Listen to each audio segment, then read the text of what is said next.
रानदुकर हो गोंयच्या रानांनी मेळटा. रानदुकर काजू मोट्टे झाडांची मुळां आनी कांय फळां खावन रावतात. रानदुकर हो चडसो भोवसाळ घेवनूच भोंवता.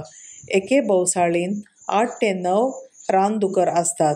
आंगार दाट आनी लांब केंस आसता आनी तांच्या तोंडांत दोनूय वाटांनी 2 सुळे भायर सरिल्ले आसतात.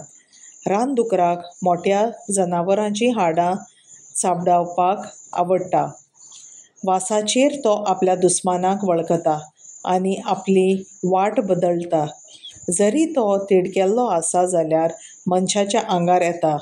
रानदुकर एक बरो पेंवपी. आंगाक किट्ट्यो चाबतली म्हूण तो गरमेच्या दिसांनी खंयच्याय कोणांत लोळटा आनी रेबो आंगार वतांत सुकयता. हो रानदुकर.